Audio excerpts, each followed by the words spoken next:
প্রিয় শিক্ষার্থীবৃন্দ, আশা করি তোমরা সবাই ভালো আছো। অনলাইন ক্লাসে তোমাদেরকে আরো একবার স্বাগত জানাই।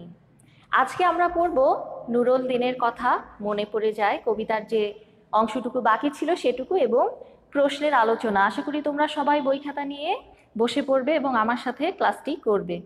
তো সেদিন আমরা নুরুল দিনের কথা মনে পড়ে যায় কবিতার যতটুকু পড়েছিলাম সেটুকু নিশ্চয়ই তোমাদের মনে আছে। তারপরেও তোমাদের সুবিধার জন্য আমি কিছু অংশ মানে কবিতার যে মূল ভাব বা বিষয়বস্তু সেটি আরেকবার রিভিউ করছি। নুরুল দিনের কথা মনে পড়ে যায় লিখেছেন কে? সৈয়দ শামসুল হক। তিনি আমাদের রংপুরের অর্থাৎ উত্তরবঙ্গের মানুষ এবং উত্তরবঙ্গেরই একজন ঐতিহাসিক চরিত্র, একজন বীর মানুষ। হ্যাঁ, অবশ্যই আমরা তাকে বীর বলতে পারি। তার কথা এই কবিতায় বলেছেন। তিনি হচ্ছে নুরুল দিন। নুরুল দিন কি করেছিল এটি সবচেয়ে গুরুত্বপূর্ণ, এটি আমাদের মনে রাখতে হবে। নুরুল দিন হচ্ছে সেই মানুষ, সেই কৃষক নেতা। ঠিক আছে, তাহলে আমাদের নুরুল দিন সম্পর্কে, তার পরিচয় সম্পর্কে এই কথাটা মনে রাখতে হবে, কৃষক নেতা। তাহলে যদি প্রশ্ন হয় যে নুরুল দিন কে ছিলেন, এক কথায় আমরা এই উত্তরটা দিতে পারি যে তিনি ছিলেন কৃষক নেতা। আচ্ছা, তিনি কি করেছিলেন? 1189 বঙ্গাব্দে তিনি কৃষকদেরকে ডাক দিয়েছিলেন। কিসের ডাক? অধিকার সচেতনতার জন্য, অধিকার আদায়ের জন্য, নিজেদের অবস্থার উন্নতি করার জন্য। কাদের বিরুদ্ধে তিনি ডাক দিয়েছিলেন? তিনি ডাক দিয়েছিলেন ব্রিটিশ সাম্রাজ্যবাদের বিরুদ্ধে, অর্থাৎ ব্রিটিশ সাম্রাজ্যবাদী শক্তি তখন কি করেছিল? আমাদের এই গোটা বাংলাদেশ তথা গোটা বাংলাকে, গোটা ভারতীয় উপমহাদেশকে যে আয়ত্তে নিয়েছিল, নিজেদের শাসনের মধ্যে নিয়েছিল এবং শাসনের নামে তারা যে শোষণ শুরু করেছিল, সেই শোষণের বিরুদ্ধে আন্দোলন করার জন্য, প্রতিবাদ করার জন্য ডাক দিয়েছিলেন সমগ্র বাংলার কৃষকদেরকে নুরুল দিন। ঠিক আছে, তাহলে এই যে এই মহান একটি প্রচেষ্টা, নুরুল দিনের যে চেষ্টাটি ছিল বাংলার কৃষক সমাজকে অধিকার আদায়ের জন্য সচেতন করা এবং শোষণের বিরুদ্ধে জাগিয়ে তোলা, শোষণের বিরুদ্ধে প্রতিবাদের আওয়াজ তোলার জন্য, এই অসামান্য অবদানটির জন্যই কিন্তু আমাদের কবি নুরুল দিনের কথা এইভাবে গভীর শ্রদ্ধা ভরে এবং বিশেষ উপমার সাথে, অলঙ্করণের সাথে কবিতায় আমাদের উদ্দেশ্যে বলেছেন। তাহলে এই জিনিসটা আমরা অবশ্যই খুব ভালোভাবে বুঝতে পারছি এবং এটা আমরা মনে রাখবো। এখন দেখো আরেকটি বিষয়, যে কোন উদ্দেশ্যে বা কিসের প্রেক্ষাপটে কবি নুরুল দিনের কথা মনে পড়ে যাচ্ছে এই কথা বলেছেন, যে আমাদের যখন অনেক দুঃসময়, অর্থাৎ 1971 সালে যখন আমরা পাকিস্তানি শাসক কর্তৃক অনেক বেশি শোষিত হচ্ছিলাম, অনেক অত্যাচারিত হচ্ছিলাম, আমাদেরকে যখন নির্বিচারে হত্যা করা হচ্ছিল, ঠিক সেই দুঃসময়ে আমাদের জন্য নুরুল দিনের মতো একজন মহান মানুষের প্রয়োজন, যার ডাকে সবাই সাড়া দেবে, যার ডাকে সবাই সচেতন হবে, সবাই প্রতিবাদের আওয়াজ তুলবে, অস্ত্র হাতে যুদ্ধ করতে ঝাঁপিয়ে পড়বে। এই রকম অনুপ্রেরণা দেওয়ার জন্যই কিন্তু কবি নুরুল দিনের কথা আমাদের উদ্দেশ্যে এই কবিতায় বলেছেন। তাহলে আমি গত ক্লাসেও বলেছিলাম, আজকে আবারও বলছি যে এই দুটো জিনিস, এক, নুরুল দিনের কথা মনে পড়ে যায় কবিতার প্রেক্ষাপট, অর্থাৎ নুরুল দিন কে ছিলেন, তিনি কি করেছিলেন, কবি কেন আমাদেরকে তার কথা বললেন, কবিতায় তার কথা বললেন, এই কথাটি মনে রাখতে হবে, এবং কোন প্রেক্ষাপটে কিসের কারণে কবি এই বিষয়টির অবতারণা করলেন। এই দুটি বিষয় মনে রাখলেই কিন্তু কবিতাটা খুবই সহজ হয়ে যায় আমাদের জন্য। তো আশা করি সবাই তোমরা বুঝতে পেরেছো, এবং যখন আমরা সৃজনশীলের উত্তরগুলো লিখব গ এবং ঘ নাম্বারের, তখন কিন্তু এই মূল ভাব বা বিষয়বস্তুটি মাথায় রেখে লিখতে হবে, কারণ এর সাথেই সাদৃশ্যমূলক অথবা বৈসাদৃশ্যমূলক কোনো উদ্দীপকের বিষয় আমাদের প্রশ্নে দেয়া থাকবে। ঠিক আছে, তো আমি এখন চলে যাচ্ছি কবিতার যে অংশ বাকি ছিল সেইটুকু পড়াবো তোমাদেরকে। তোমাদের গতদিনের ব্যাখ্যাগুলো, কবিতার লাইনগুলো নিশ্চয়ই মনে আছে, অবশ্যই সেটা আবার দেখে নিবে যদি প্রয়োজন হয়। আমি বাকি অংশ থেকেই শুরু করছি। ঠিক আছে, নুরুল দিনের কথা মনে পড়ে যায় যখন শকুন নেমে আসে এই সোনার বাংলায়। নুরুল দিনের কথা মনে পড়ে যায়। দেখো এখানে এই লাইনটি কিন্তু পরীক্ষায় আসে, যখন শকুন নেমে আসে এই সোনার বাংলায়। এখানে প্রথমত আমাদেরকে বুঝতে হবে যে শকুন কারা। লেখক বা কবি একটা যখন বিশেষ উপমা ব্যবহার করবেন, কোথাও বিশেষ বিশেষণে কাউকে বিশেষায়িত করবেন, তখন প্রথমত আমাদেরকে সেটি বিশ্লেষণ করতে হবে যে তিনি কাদেরকে এই কথা বলেছেন এবং কেন বলেছেন। তাহলে দেখো শকুন, এখানে শকুন কারা? শকুন হচ্ছে পাকিস্তানি অত্যাচারী শাসক গোষ্ঠী। ঠিক আছে, 1971 সালে তারা আমাদের উপর 25শে মার্চ রাতে যখন অপারেশন সার্চ লাইটের মাধ্যমে নির্বিচারে বাঙালিদেরকে হত্যা করা শুরু করলো, এর পরবর্তী সময় কিন্তু বঙ্গবন্ধুর ডাকে মুক্তিযুদ্ধ শুরু হয়ে গিয়েছিল। ঠিক আছে, কিন্তু তার আগে থেকেই কি হলো, এরা আমাদের উপর অত্যাচার শুরু করেছিল, নির্বিচারে বাঙালিদেরকে হত্যা করা শুরু করেছিল। ঠিক আছে, এই যে অত্যাচার, তাহলে দেখো শকুন কিন্তু একটা পাখি। এই পাখিটা কি করে? এই পাখিটা, শকুন পাখি যখন হচ্ছে কোনো মৃতদেহ পায়, তখন কিন্তু সেগুলো হচ্ছে ছিঁড়ে খুঁড়ে খেতে থাকে, অর্থাৎ খুবই নিষ্ঠুর একটা দৃশ্য সেখানে দেখতে পাওয়া যায়। তাহলে এই যে নিষ্ঠুরতা, এই যে নির্মমতা, সেই নিষ্ঠুরতা, সেই নির্মমতাটাকেই এখানে কবি শকুন রূপে আমাদেরকে বুঝিয়েছেন, যে পাকিস্তানি শাসক গোষ্ঠী যেন শকুনের মতো খুবলে খাচ্ছে আমাদের এই বাংলাদেশকে। বুঝতে পারছো? তাহলে এখানে শকুন কারা? শকুন হচ্ছে পাকিস্তানি শাসক গোষ্ঠী।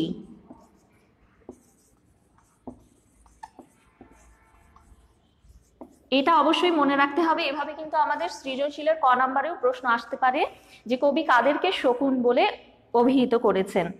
তাহলে শকুন নেমে আসে যখন আমার এই সোনার বাংলায়, অর্থাৎ আমরা সবাই জানি যে আমাদের সোনার বাংলা, সুজলা সুফলা শস্য শ্যামলা এই বাংলাদেশ, এখানে বাংলাদেশের কি মানুষ শান্তিপ্রিয় ছিল, কিন্তু সেই সময় আমাদের সমস্ত শান্তি বিনষ্ট কারা করেছিল? পাকিস্তানি শাসক গোষ্ঠী।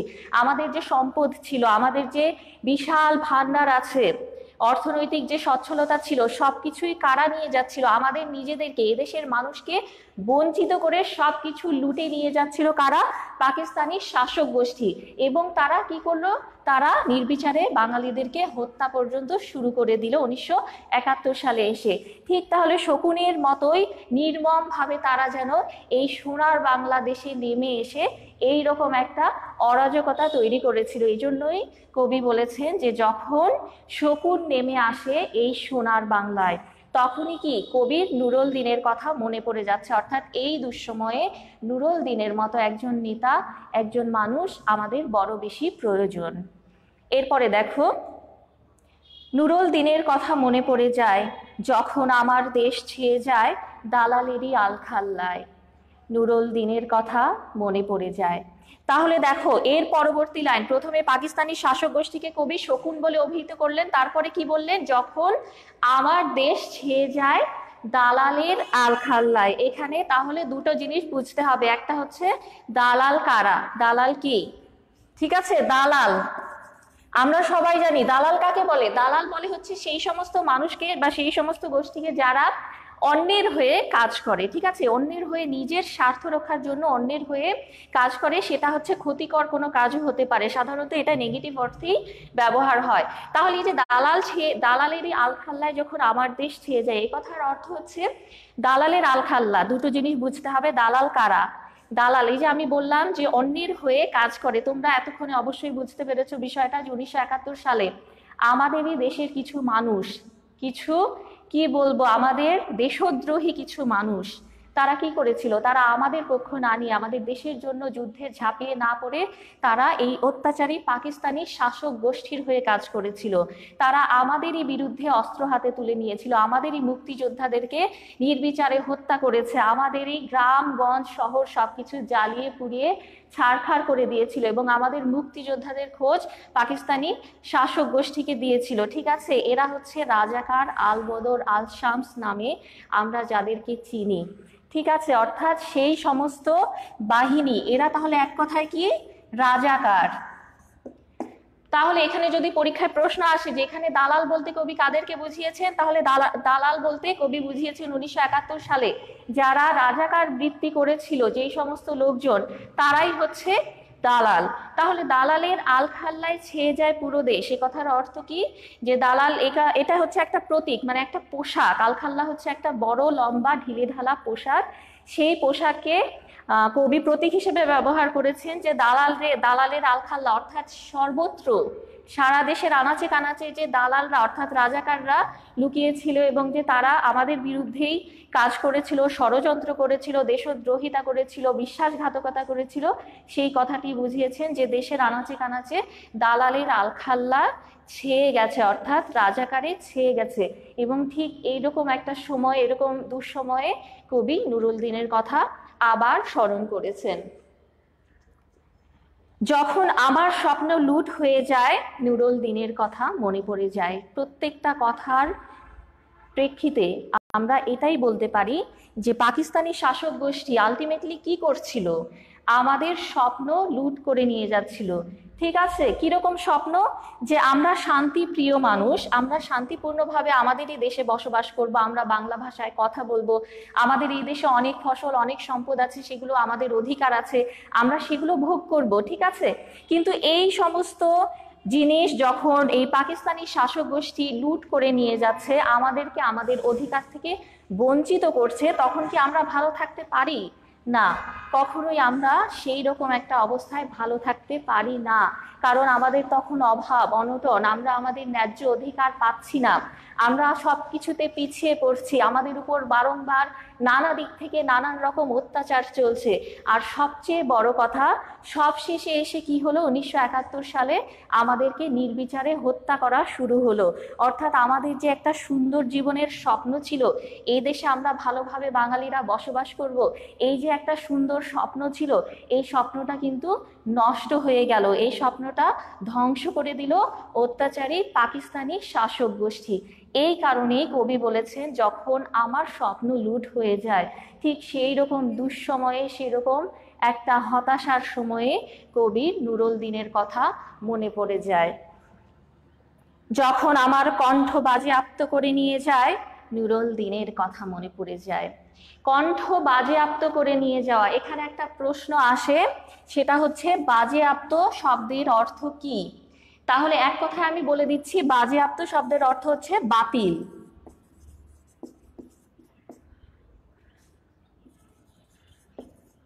এটা মনে রাখতে হবে যে বাজেয়াপ্ত শব্দের অর্থ বাতিল, অর্থাৎ যখন আমার কণ্ঠ বাজেয়াপ্ত করে নিয়ে যায়, মানে কি আমার কণ্ঠ বাতিল করে নিয়ে যায়, আটকে দেয়া হয়, বন্ধ করে দেয়া হয়।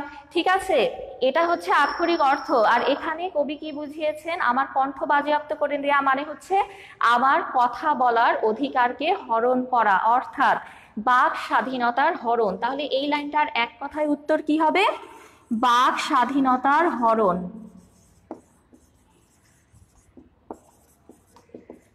এইটা অবশ্যই মনে রাখতে হবে। তাহলে কণ্ঠ বাজেয়াপ্ত করে নিয়ে যায় মানে যখন আমার বাক স্বাধীনতা হরণ করে নিয়ে যায়। তোমরা ইতিহাস ঘাটলেই দেখতে পাবে, বা আমরা সবাই মোটামুটি জানি যে কি হয়েছিল। আমরা আমাদের এই যে 1970 সালের নির্বাচনে আওয়ামী লীগ সংখ্যাগরিষ্ঠতা অর্জন করার পর কি করা হয়েছিল, জয়লাভ করা সত্ত্বেও তাদেরকে সরকার গঠন করতে দেয়া হয়নি, সরকার প্রধান করা হয়নি, বঙ্গবন্ধুকে বারবার থামিয়ে রাখা হচ্ছিল, দমিয়ে রাখা হচ্ছিল, যে কোনো অজুহাতে যে কোনো বিষয়ে তাকে জেলে নিয়ে যাওয়া হচ্ছিল। ঠিক আছে, অর্থাৎ তিনি যে আমাদের দেশের মানুষের হয়ে কথা বলবেন, তিনি আমাদের দেশের হয়ে যে প্রতিনিধিত্ব করবেন, তাকে সেই সুযোগ দেয়া হচ্ছিল না। পাশাপাশি যে সমস্ত নেতারা যে সক্রিয় হচ্ছিল, সবাইকেই কিন্তু বারবার পাকিস্তানি শাসক গোষ্ঠী কি করেছে, কারাগারে বন্দি করে রেখেছিল। ঠিক আছে, অর্থাৎ আমাদের যে কথা বলার অধিকার ছিল, আমাদের যে বাক স্বাধীনতা ছিল, আমাদের যে নিজেদের কথা তাদেরকে জানানোর ছিল, সেগুলো কোনোটাই করতে দেয়া হয়নি। কবি সেটাই এক কথায় বলেছেন যে আমার কণ্ঠ যখন বাজেয়াপ্ত করে নিয়ে যায়, অর্থাৎ যখন আমাদের বাক স্বাধীনতা হরণ করা হয়েছিল, সেই সময়ে কবির আবার নুরুল দিনের কথা মনে পড়ে যায়। যখন আমারই দেশে এ আমার দেহ থেকে রক্ত ঝরে যায়, ইতিহাসে প্রতিটি পৃষ্ঠায়। আমরা সবাই জানি আমাদের ইতিহাস, গতদিনও বলেছিলাম বাঙালি জাতির ইতিহাস কি, রক্তাক্ত ইতিহাস। কিরকম রক্তাক্ত ইতিহাস? দেখো, সেই 1757 সালে শুরু হলো। 1757 সালে পলাশির যুদ্ধের মাধ্যমে যখন ব্রিটিশরা শাসনভার নিল, তারপর থেকেই কিন্তু শুরু হয়ে গেল আমাদের দুঃসময়।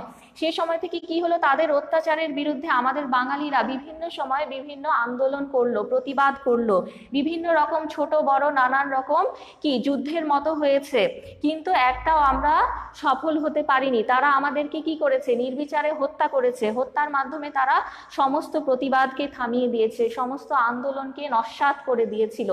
ঠিক আছে, এইভাবে করে চলে এসেছিল। যেমন 1857 সালে কি হলো, বক্সারের যুদ্ধ হয়েছিল, তিতুমির সেখানে আন্দোলন করেছিলেন, শহীদ হয়েছিলেন। তারপরে কি ফকির বিদ্রোহ সম্পর্কে আমরা জানি, ফরায়েজি আন্দোলন সম্পর্কে আমরা জানি, তারপরে এই যে নুরুল দিন কৃষক আন্দোলন করেছিলেন, তারপরে কি করেছিলেন, এরকম আরো অনেক নেতা আছেন, আরো অনেক বীর আছেন যারা এভাবে ব্রিটিশ সাম্রাজ্যবাদের বিরুদ্ধে আওয়াজ তুলেছিলেন, প্রতিবাদের কণ্ঠস্বর তুলে কি করেছিলেন, প্রতিবাদ করেছিলেন, কিন্তু তাদেরকে হত্যা করা হয়েছে। অর্থাৎ রক্তের বিনিময়ে রক্ত ঝরেছে আমার এই বাংলাদেশের ইতিহাসে। ঠিক আছে, বারংবার সেরকম অত্যাচার করে আমাদের বাঙালিদেরকে কোণঠাসা করে রাখা হয়েছিল। এর পরবর্তীতে কি হলো দেখো, 1947 সালে যখন দেশ বিভাগ হলো, অর্থাৎ ব্রিটিশ সাম্রাজ্যবাদের যখন পতন হলো, যখন আমরা স্বাধীন রাষ্ট্র হিসেবে ভারত এবং পাকিস্তান জন্ম নিল, কিন্তু তারপরও আমাদের এই বাংলাদেশ এবং এই বাঙালিদের অত্যাচার এবং অনাচারের ইতিহাস কিন্তু শেষ হলো না, বরং একটি নতুন অধ্যায় শুরু হলো। সেটা কিরকম? সেটা হচ্ছে এই যে পাকিস্তানি শাসক গোষ্ঠী, তারা তখন আমাদের অর্থাৎ এই যে পূর্ব বাংলাকে, পূর্ব পাকিস্তানকে শাসনের নামে শোষণ শুরু করলো, অত্যাচার শুরু করলো, আমাদের অধিকার হরণ করে নিয়ে নিল এবং বিভিন্ন রকম ভাবে তারা আমাদেরকে দমিয়ে রাখলো। যখনই সেখান থেকে বের হওয়ার চেষ্টা করেছে কেউ, যখনই সেখানে আন্দোলন হয়েছে, প্রতিবাদ হয়েছে, তখনই কি হয়েছে, আমাদের এই দেশের মানুষকে হত্যা করা হয়েছে। অর্থাৎ আমাদের ইতিহাস রক্তের ইতিহাস, বারবার এখানে আমাদের দেহ থেকে রক্ত ঝরে গেছে, অর্থাৎ আমাদেরকে বারংবার হত্যা করা হয়েছে। ঠিক আছে, তাহলে এই কথাটাই এখানে বলেছেন। তাহলে ইতিহাসের এই বিষয়গুলো মনে রাখতে হবে, যেমন 1757 সাল, 1857 সাল, এরপরে আসলে হচ্ছে 1947 সালের পরবর্তী 1952 সাল, ভাষা আন্দোলনের জন্য আমাদেরকে রক্ত দিতে হয়েছে, রক্তের বিনিময়ে আমাদেরকে ভাষার মর্যাদা রক্ষা করতে হয়েছে। এরপর আসো 1966 সাল, সে সময় কি হয়েছিল, বঙ্গবন্ধু 6 দফা দাবি পেশ করেছিলেন, কিন্তু সেটাই কি হয়নি, গৃহীত হয়নি, সেটি নিয়ে আবার আন্দোলন প্রতিবাদ চলেছিল। এরপর 1969 সালে গণ অভ্যুত্থান হয়েছিল এবং সেটি নিয়েও কি অনেক বাঙালিকে হত্যা করা হয়েছিল। এরপরে আসলো 1971 সাল। তাহলে দেখো, এই যে ইতিহাস পরিক্রমায় বারবার যে বাঙালি জাতি রক্ত দিয়েছে, বারবার নিজের অধিকারের জন্য, নিজের দাবি দেওয়ার জন্য রক্ত দিতে হয়েছে, সেই কথাই কবি এখানে বলেছেন যে যখন আমার দেহ থেকে রক্ত ঝরে যায়, ইতিহাসের প্রতিটি পৃষ্ঠায়, অর্থাৎ বাঙালি জাতির ইতিহাসের প্রতিটি পাতায় রক্তের ইতিহাসের কথা লেখা আছে। ঠিক আছে, এই জিনিসগুলো, এই সালগুলো, এই ঘটনাগুলো মনে রাখবে এই বিষয়টি। এভাবে করেই যখন এইরকম দুঃসময়, তখন কবি নুরুল দিনের কথা স্মরণ করেছেন। আসুন আসুন তবে আজ এই প্রশস্ত প্রান্তরে, যখন স্মৃতির দুধ জ্যোৎস্নার সাথে ঝরে পড়ে। এরপরে কবি কি করলেন, কবি সবাইকে আহ্বান জানালেন যে আপনারা সবাই আসুন। তাহলে কি করেছেন কবি, আমাদেরকে একতাবদ্ধ হতে বলেছেন। এই যে সবাইকে আহ্বান জানাচ্ছেন যে সবাই আসুন, সবাই এক হয়ে বসুন, এটা কিসের জন্য, যে এটা হচ্ছে আমাদের যেন একতাবদ্ধ হওয়ার একটা পরিকল্পনা থাকে, আমরা যেন একতাবদ্ধ হই, সবাই মিলে এক হই, সে কথাই কবি এখানে আহ্বান করেছেন। যখন স্মৃতির দুধ জ্যোৎস্নার সাথে ঝরে পড়ে, খুবই সুন্দর একটি উপমা কবি এখানে দিয়েছেন, যে দেখো জ্যোৎস্নার কথা সেদিনও বলেছিলাম, যে দুধের সাথে ধবল, অর্থাৎ সাদা দুধের সাথে কল্পনা করেছেন কবি, যে সেই স্মৃতি যেন দুধের মতো করে ঝরে পড়ছে। ঠিক আছে, আর স্মৃতির, এই স্মৃতির কথাটা, স্মৃতির দুধ, অর্থাৎ এই যে নুরুল দিনের স্মৃতি, কবির কাছে যে নুরুল দিনের স্মৃতি রয়েছে, তিনি সেটা আমাদেরকে বলছেন। সেই নুরুল দিনের স্মৃতি যেন জ্যোৎস্নার, যখন কোনো হচ্ছে দুধের মতো যখন জ্যোৎস্না ঝরে পড়ে, ঠিক সেই রকম করেই যেন নুরুল দিনের স্মৃতি কবি আমাদের সবার সামনে ঝরে পড়ুক, সেইটা চাচ্ছেন, সেটা বোঝাচ্ছেন, সেটি আহ্বান জানাচ্ছেন। তাহলে এই লাইনটার ব্যাখ্যা এভাবেই করবে তোমরা। তখন কে থাকে ঘুমে, কে থাকে ভেতরে, কে একা নিঃসঙ্গ বসে অশ্রুপাত করে।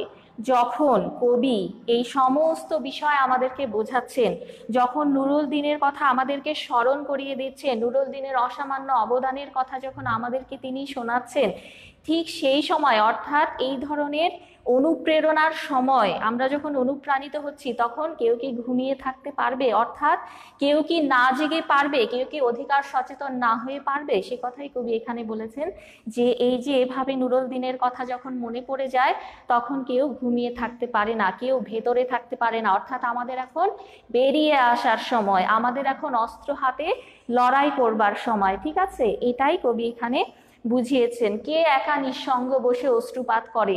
এই যে এত অত্যাচার, এত অনাচার চলছে, আমাদের স্বজন হারানোর বেদনা নিয়ে আমরা ঘরের ভিতর অশ্রুপাত করছি, কিন্তু কবি বলছেন যে এভাবে একা একা বসে অশ্রুপাত করলে চলবে না।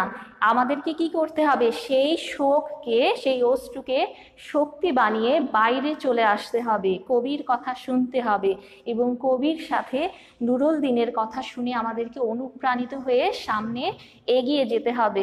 বুঝতে পারছো? এভাবে এইটার ব্যাখ্যা লিখবে। সমস্ত নদীর অশ্রু অবশেষে ব্রহ্মপুত্রে মেশে। এই লাইনটি খুবই ইম্পর্টেন্ট, এটা কিন্তু পরীক্ষায় অসংখ্যবার এসেছিল, বোর্ড পরীক্ষায়। তাহলে ভালো করে এই লাইনটির ব্যাখ্যা তোমরা বুঝতে চেষ্টা করো। সমস্ত নদীর অশ্রু অবশেষে ব্রহ্মপুত্রে মেশে। দেখো, ছোট ছোট নদী কোথায় গিয়ে? সাগরে মেশে, অর্থাৎ ছোট উৎস থেকে বড় উৎসের দিকে সবকিছু ধাবিত হয়। ঠিক আছে, এই যে আমরা একা বসে শোক পালন করছি বা অশ্রুপাত করছি, কবি এটাকে নদীর সাথে তুলনা করেছেন যে এই অশ্রু, এই শোক, এই কান্না, এই হতাশা, এই দুঃখ যেন নদীর মতো করে বয়ে যাচ্ছে। আর সেই বয়ে গিয়ে কোথায় যাচ্ছে? ব্রহ্মপুত্র, অর্থাৎ বিশাল একটা উৎসের মধ্যে গিয়ে সেগুলো পতিত হচ্ছে। অর্থাৎ এই শোককে শক্তি রূপে সামনের দিকে নিয়ে আসছে অবধারিতভাবে। ঠিক আছে, নদী যেমন সাগরে মেশে, ছোট নদী যেমন ব্রহ্মপুত্রে মিশছে, ঠিক সেই রকম এই উপমার মাধ্যমে কবি বুঝিয়েছেন যে আমাদের দুঃখ, আমাদের কষ্ট, আমাদের হতাশা, অশ্রু সবকিছু মিলিয়ে যেন কি হচ্ছে? বড় একটা শক্তি রূপে সেটা পরিণত হচ্ছে। বুঝতে পারছো? নুরুল দিনের কথাও যেন সারা দেশে পাহাড়ি ঢলের মতো নেমে এসে সমস্ত ভাষায়। একবার দেখো তাহলে, যখন ওই যে ছোট ছোট নদী যখন ব্রহ্মপুত্রে মিশছে, অর্থাৎ ছোট দুঃখ গাথা যখন শক্তিতে পরিণত হচ্ছে, তখন এই যে নুরুল দিনের অনুপ্রেরণা, নুরুল দিনের যে ইতিহাস, সেই ইতিহাসটা আমাদেরকে কি করছে? পাহাড়ি ঢলের মতো সমস্ত ভাষায়। পাহাড়ি ঢল যখন পাহাড় থেকে নেমে আসে, যখন চারপাশটা তখন কিন্তু প্লাবিত করে ফেলে। ঠিক আছে, তোমরা যখন কোনো ঝর্ণায় যাবে, যখন এই যে ঐতিহাসিক আমাদের আছে কিছু ঝর্ণা স্থান যখন দর্শন করবে, তখন কিন্তু দেখতে পাবে যে কিভাবে পাহাড়ের ফাটল থেকে একেবারে উপর থেকে ঝর্ণার পানি নেমে আসে প্রবল বেগে এবং চারপাশটা কি করে? একেবারে কিন্তু ভাসিয়ে দেয়, একেবারে সবকিছু ভিজিয়ে দেয়। তো কবি নুরুল দিনের কথা আমাদেরকে এমনভাবে বলছেন, আমাদেরকে এমনভাবে বুঝিয়েছেন যে নুরুল দিনের কথাগুলো, তার ইতিহাস, তার অনুপ্রেরণা যেন আমাদের সারা দেশের সমস্ত মানুষের মধ্যে সঞ্চারিত হচ্ছে। সমস্ত মানুষ যেন, দেশের, গোটা দেশের সব মানুষ যেন নুরুল দিনের ইতিহাস শুনে অনুপ্রাণিত হচ্ছে। ঠিক আছে, তাহলে এই লাইনের ব্যাখ্যা এইরকমই যে পাহাড়ি ঢল যেমন নেমে এসে সমস্ত ভাসিয়ে দেয়, সমস্ত ডুবিয়ে দেয় বা ভিজিয়ে দেয়, কবি নুরুল দিনের কথা এমনভাবে আমাদের বলছেন যে নুরুল দিন যেন এসে আমাদের সবার হৃদয়ে, আমাদের সবার মনের মধ্যে ঠিক সেইভাবেই তার কর্ম, তার স্পৃহা আমাদের সবার মাঝে সঞ্চারিত করছে। বুঝতে পারলাম? অভাগা মানুষ যেন জেগে ওঠে আবার এই আশায় যে আবার নুরুল দিন একদিন আসিবে বাংলায়, আবার নুরুল দিন একদিন দিবে ডাক, জাগো বাহে কণ্ঠে সবাই। তাহলে এইভাবে করেই কবি কি বলেছেন? নুরুল দিনের কথা আমাদেরকে বলেছেন, আমাদেরকে শুনিয়েছেন যে নুরুল দিন এমনভাবে তার কর্ম, তার ইতিহাস আমাদের সামনে রেখেছেন কবি, যে আমরা সবাই সেখান থেকে অনুপ্রাণিত হয়ে এই যে সমস্ত ভাসানোর মতো সঞ্চারিত হয়ে কি হয়েছি?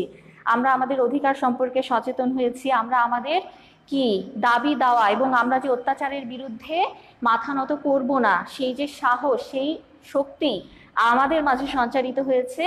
এই কথাই আমরা যখন উপলব্ধি করেছি, তখন আমরা এই আশা করছি যে আবার নুরুল দিন একদিন আসবে বাংলায়, আবার নুরুল দিন একদিন সেই যে 1189 সনে ডাক দিয়েছিলেন তিনি কৃষকদেরকে, ঠিক সেইভাবেই বাংলার মানুষকে তিনি ডাক দিবেন, ঠিক সেইভাবেই আমাদেরকে সবাইকে আবার একতাবদ্ধ করবেন এবং বলবেন অস্ত্র হাতে ঝাঁপিয়ে পড়তে। ঠিক আছে, এই হচ্ছে কবির এই কবিতার মূল কথা, যে তিনি এইভাবে করেই আমাদেরকে বারবার বুঝিয়েছেন, প্রতিটি চরণেই তিনি আমাদেরকে বুঝিয়েছেন যে নুরুল দিনের মতো একজন মানুষ, তার যে কর্ম, সেই কর্মগুণ আমাদের মাঝে কিভাবে কাজে আসতে পারে, কিভাবে নুরুল দিনের কর্ম, কিভাবে নুরুল দিনের ইতিহাস আমাদের জন্য শক্তি রূপে, সাহস রূপে, অনুপ্রেরণা রূপে কাজ করতে পারে। এটাই হচ্ছে কবির এই কবিতা লেখার উদ্দেশ্য। তাহলে দেখো কবিতার মূল অংশ কিন্তু হয়ে গেল, পুরো কবিতার ব্যাখ্যা হয়ে গেল। এখন আমি তোমাদেরকে প্রশ্নগুলো বলে দিব, ঠিক আছে? আশা করি তোমরা সবাই পুরো কবিতাটা গত ক্লাস এবং আজকের ক্লাস মিলিয়ে, প্রথম অংশ এবং শেষ অংশ মিলিয়ে আশা করি পুরো কবিতাটা তোমাদের খুব ভালোভাবে বোঝা হয়েছে, বুঝতে পেরেছো সবাই। তো এরপরে যে প্রশ্নগুলো আসে সাধারণত পরীক্ষায় আমি সেগুলো বলে দিব, তোমরা পারলে খাতায় অবশ্যই নোট করে নিবে, ঠিক আছে? আর আরেকটি কথা বলে রাখছি যে সবকিছুই আমাদের কি হয়, ওয়েবসাইটে আপলোড করা হয়, ঠিক আছে? আমাদের ওয়েবসাইট তোমরা দেখবা, এই সমস্ত মানে সাজেশন, একটা গদ্য হোক একটা পদ্য হোক, সবগুলো সাজেশন কিন্তু ওয়েবসাইটে দেয়া আছে, তোমরা অবশ্যই সেখান থেকে প্রশ্নগুলো নিয়ে নিবে। তাহলে দেখো আমি প্রথমেই বলে দিচ্ছি যে নুরুল দিনের কথা মনে পড়ে যায় কবিতার জ্ঞানমূলক প্রশ্ন যেগুলো আসে, সাধারণত যেই প্রশ্নগুলো আসে সেইগুলো। আচ্ছা, তার আগে কিছু কথা বলি। কবিতা মানেই বিপদ, এই কথাটা আমি ক্লাসে অসংখ্যবার বলি। আসলে বিপদ না, বিপদ কোথায় এবং কেন এই কথা বলি, যে কবিতার প্রতিটি চরণ থেকে যে কোনো শব্দ থেকেই কিন্তু প্রশ্ন হয়, বুঝতে পারছো? এই জন্য কিন্তু কবিতার প্রতিটি চরণ ভালোভাবে ব্যাখ্যা সহ মনে রাখাটা খুবই জরুরি। যদি তোমার ব্যাখ্যা মনে না থাকে বা যদি যে অনুধাবনমূলক প্রশ্ন সহ জ্ঞানমূলক প্রশ্নের তথ্যটি মনে না থাকে, তাহলে ওদিকে কিন্তু ক নাম্বার এবং খ নাম্বার দুটোই ভুল হয়ে যাবে।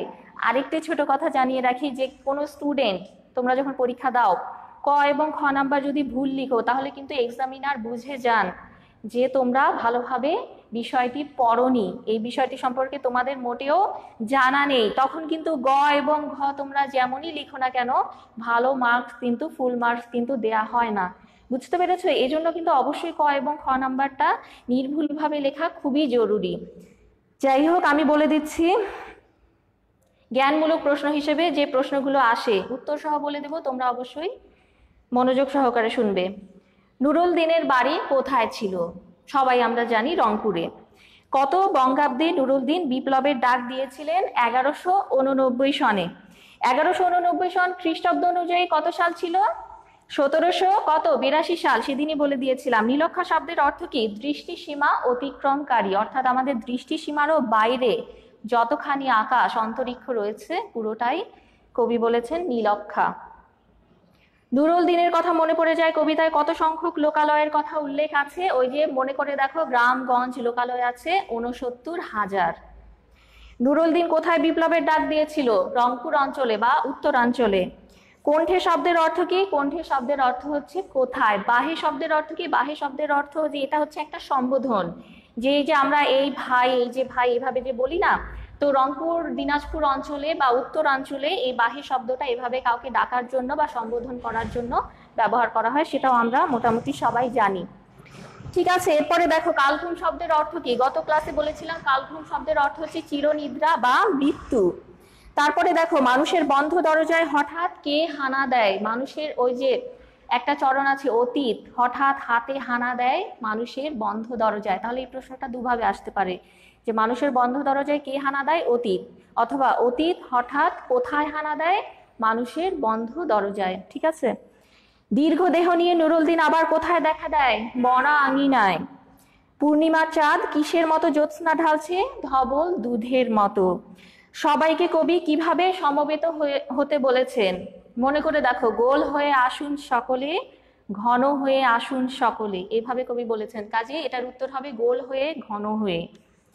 শকুন কোথায় নেমে আসে? একটু আগেই বললাম, শকুন নেমে আসে সোনার বাংলায়।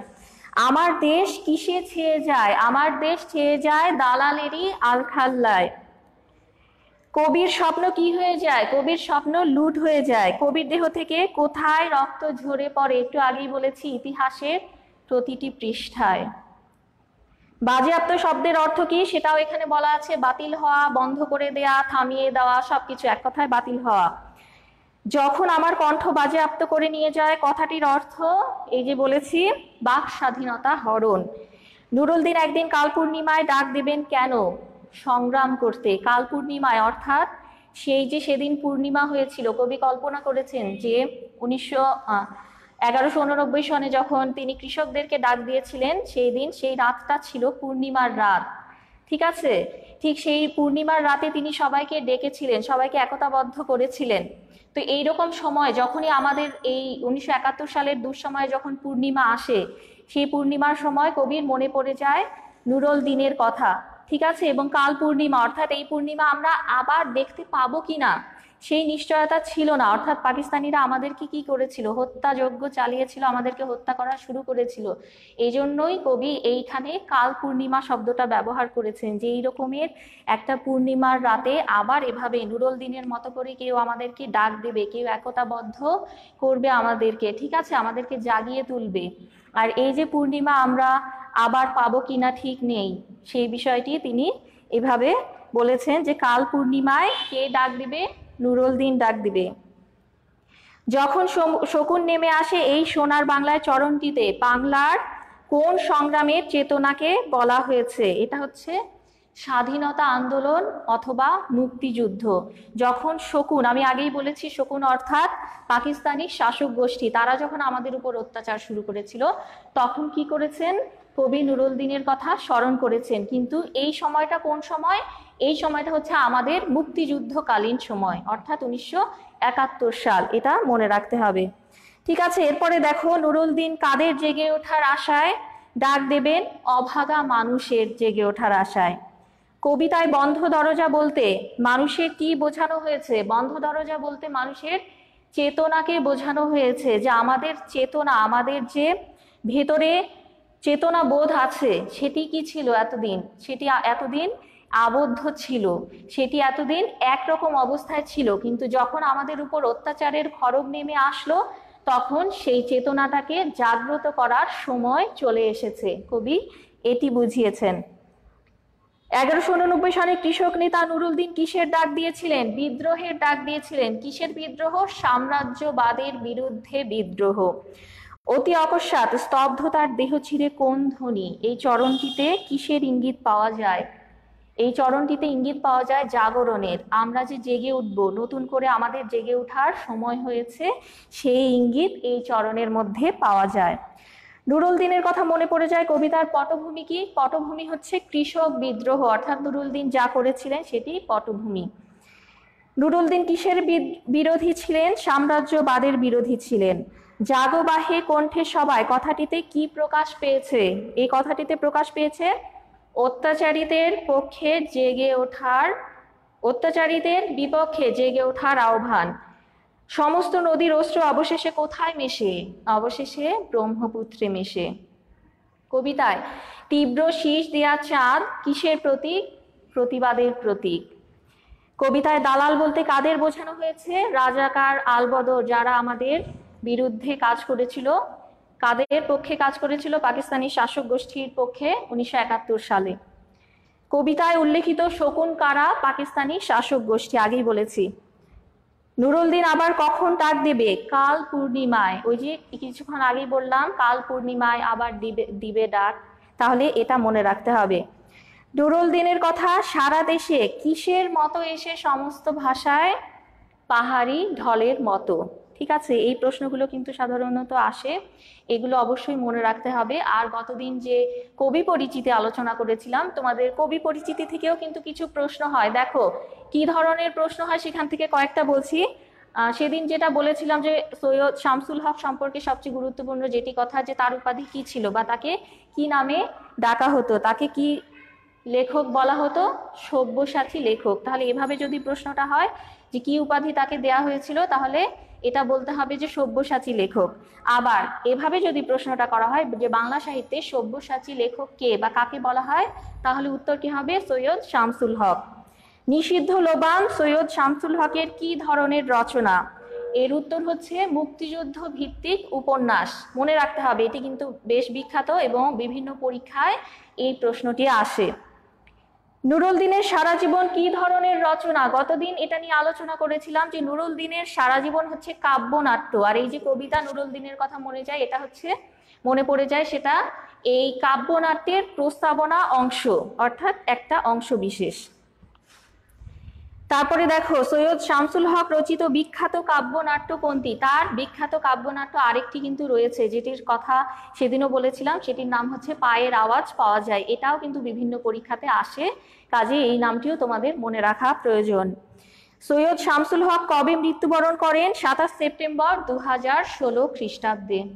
তাহলে জন্ম, মৃত্যু, তার উল্লেখযোগ্য রচনাসমূহ, তার লেখার ধরন, এই জিনিসগুলো কিন্তু সবার ক্ষেত্রেই সবসময় মনে রাখা প্রয়োজন।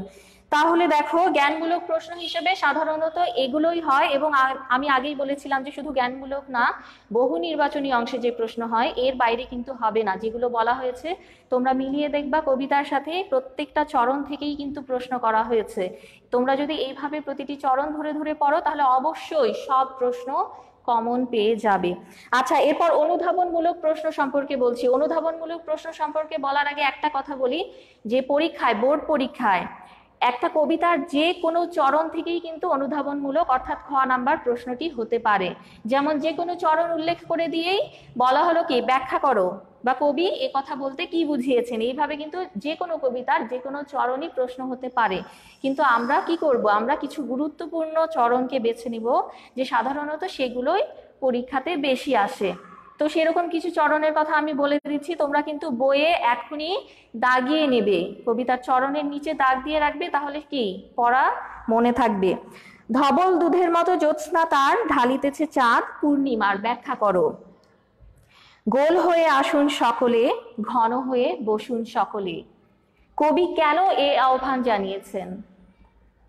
তারপরে দেখো, এই তীব্র স্বচ্ছ পূর্ণিমায় নুরুল দিনের কথা মনে পড়ে যায়, কেন কেন মনে পড়ে যায়, ঠিক আছে। 4 নম্বরে দেখো, কবি নষ্ট ক্ষেত, নষ্ট মাঠ, নষ্ট নদী, নষ্ট বীজ, নষ্ট নষ্ট যখন সংসার বলতে কি বুঝিয়েছেন? তারপরে দেখো, অতীত হঠাৎ হাতে হানা দেয় মানুষের বন্ধ দরজায়, ব্যাখ্যা করো। অর্থাৎ এই যে কিছুক্ষণ আগেই বললাম, এই চরণগুলো কিন্তু ব্যাখ্যা করো হিসেবে খ নাম্বারে অর্থাৎ অনুধাবনমূলক হিসেবে আসে। তোমরা যদি এই প্রশ্নের উত্তর ঠিকমতো লিখতে পারো তাহলে অবশ্যই এটাই প্রতীয়মান হয় যে পুরো বিষয়টা তোমরা ভালোভাবে বুঝেছো, পড়েছো, তখন কিন্তু অন্য প্রশ্নগুলোর উত্তর দেয়া মোটেও কঠিন হবে না। এরপরে দেখো, অতীত হঠাৎ হাতে হানা দেয় মানুষের বন্ধ দরজায়, ব্যাখ্যা করো। কাল ঘুম যখন বাংলায় বলতে কবি কি বুঝিয়েছেন? ব্যাখ্যা করে দিয়েছিলাম। তারপরের প্রশ্ন হচ্ছে, যখন শকুন নেমে আসে এই সোনার বাংলায়, ব্যাখ্যা করো। কিছুক্ষণ আগেই এটা ব্যাখ্যা করেছি। যখন আমার দেশ ছেয়ে যায় দালালেরই আলখাল্লায়, ব্যাখ্যা করো। এই চরণগুলো কিন্তু অনেক বেশি আসে পরীক্ষায়, তোমরা অবশ্যই বোর্ড কোশ্চেনগুলো নিয়ে পড়তে বসবে, সেগুলো খেয়াল করবে, তাহলে বুঝতে পারবে যে কোন জিনিসগুলো তোমাদেরকে বেশি করে মনে রাখতে হবে। এরপরের প্রশ্ন দেখো, যখন আমার স্বপ্ন লুট হয়ে যায় বলতে কবি কি বুঝিয়েছেন? যখন আমার কণ্ঠ বাজেয়াপ্ত করে নিয়ে যায়, ব্যাখ্যা করো।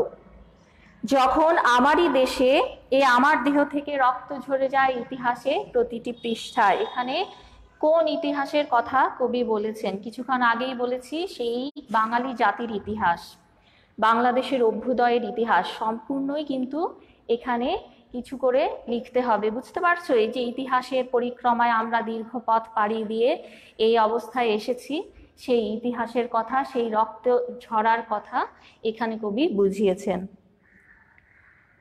সমস্ত নদীর অশ্রু অবশেষে ব্রহ্মপুত্রে মেশে, ব্যাখ্যা করো। নুরুল দিনের কথাও যেন সারা দেশে পাহাড়ি ঢলের মতো এসে সমস্ত ভাষায়, ব্যাখ্যা করো। তাহলে এইভাবে করে যে শেষের অংশের বললাম যে অনেকগুলো লাইন ইম্পর্টেন্ট আছে, সেগুলো তোমাদেরকে ভালো করে পড়তে হবে। এরপরে দেখো, আবার নুরুল দিন একদিন আসিবে বাংলায়, কবি এ প্রত্যাশা কেন করেছেন? মরা আঙিনা বলতে কবি কি বুঝিয়েছেন? যেটা কিন্তু বলে দিয়েছি। তার দীর্ঘ দেহ নিয়ে আবার নুরুল দিন দেখা দেয় মরা আঙিনায়, বুঝিয়ে দাও। তাহলে দেখো, একটা চরণ পুরোটা ব্যাখ্যা করো হিসাবেও পরীক্ষায় আসতে পারে, আবার সেই চরণের কোনো বিশেষ ওয়ার্ড, বিশেষ কোনো শব্দ, বিশেষ কোনো বিশেষণ যেটা কবি কোনো কিছুকে মিন করেছেন বা বুঝিয়েছেন, সেটি কি, সেটি কেন বলা হয়েছে, এভাবেও কিন্তু প্রশ্ন হয়। কাজে খুব ভালো করে এই চরণগুলো পড়তে হবে। নুরুল দিন একদিন কিসের ডাক দিয়েছেন? বর্ণনা করো। দেশের অভাগা মানুষ আবার কিসের আশায় জেগে ওঠে? কবি শকুন বলতে কাদের বুঝিয়েছেন এবং কেন? রংপুরে নুরুল দিন একদিন ডাক দিয়েছিল 1189 সনে, কেন?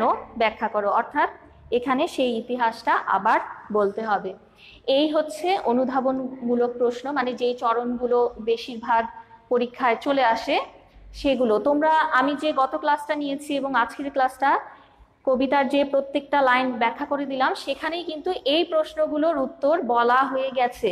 সেজন্য আমি আর নতুন করে বলছি না, প্রশ্নগুলো সবাই তোমরা নোট ডাউন করে রাখবে এবং অবশ্যই সেগুলো বাসায় অনুশীলন করবে। বুঝতে পারছো? এবং ওই যে শুরুতেই বলেছি যে মূল বিষয়বস্তু যদি তোমরা ভালোভাবে বুঝে কবিতাটা পড়ো তাহলে কিন্তু সবই অনেক সহজ হয়ে যাবে। তো আশা করি গত ক্লাস এবং আজকের ক্লাস মিলিয়ে এই যে কবিতা নুরুল দিনের কথা মনে পড়ে যায়, এই কবিতাটা তোমাদের হয়ে গেল। আমরা আশা করছি খুব শিগগির কি প্রতিষ্ঠান খুলে যাবে, আমরা আবার সামনাসামনি নতুন করে ক্লাস করব, কিন্তু সে পর্যন্ত অবশ্যই তোমরা গুরুত্ব সহকারে অনলাইনের এই ক্লাসগুলো করবে। এবং অনেকেই বলছে যে তারা ক্লাসগুলো দেখতে পারে না বিভিন্ন রকম সমস্যার জন্য। তো যারা ক্লাসগুলো দেখছো তারা চেষ্টা করবা যে তোমাদের কোন বন্ধু বান্ধব মানে কারা ক্লাসটা দেখতে পাচ্ছে না, অনলাইন ক্লাসগুলো কারা দেখতে পাচ্ছে না তাদের একটু খোঁজ নেওয়ার চেষ্টা করবে এবং তাদেরকে ক্লাসটা দেখানোর ব্যবস্থা করা যেন যায় সেই চেষ্টা করবে। এটা তোমাদের প্রতি আমার কি অনুরোধ রইল। তো সবাই ভালো থেকো, সুস্থ থেকো, সাবধানে থেকো। আজকের মতো বিদায় নিচ্ছি, আবার পরবর্তী ক্লাসে দেখা হবে। ধন্যবাদ।